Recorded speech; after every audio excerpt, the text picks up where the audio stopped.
If you plan on visiting Dorris Ranch in Springfield, some areas are going to be off limits starting tomorrow. Thanks for being with us here at 6 o'clock. I'm Albert James. Hundreds of Filbert trees are going to be removed, part of a years-long process to combat a hazardous tree fungus.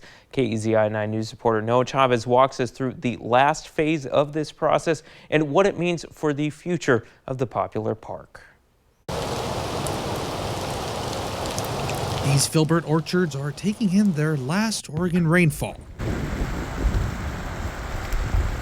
That's because on Monday, crews are going to be cutting down all the trees in one of the ranch's orchards. We'll be removing roughly 35 acres of original Filbert orchard trees that have become infected with eastern Filbert blight. A fungus that once it makes it inside of the tree will begin to kill it from the inside out. We discovered eastern Filbert blight in the orchards roughly 2014, and soon after that started a multi-phase project of replacement.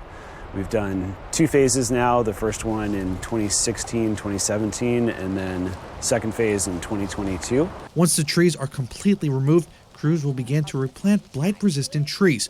Almost all of the original trees will have been removed, except for one orchard in particular that is going to be continuously monitored and given treatments to fight off the blight, for now. These trees are one of the oldest original portions of the orchard.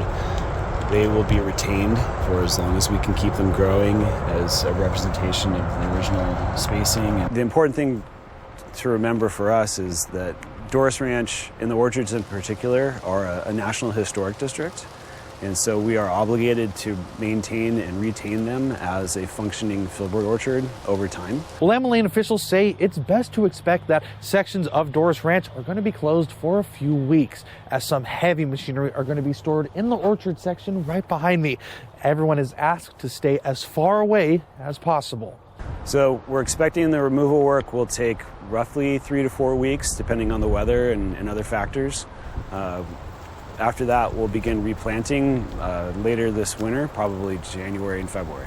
And for anyone staying away from the orchards until it's completed, keep in mind that things are very much going to look different from how you last saw it. The immediate change to the landscape, absolutely, is going to be pretty stark and obvious, but in 10 years from now, we'll have beautiful, healthy, blight-resistant Filbert trees to continue to provide the same benefit that the original orchards have for wildlife and the community and just the history and legacy of Dorris Ranch. Reporting in Springfield, Noah Chavez, KEZI 9 News.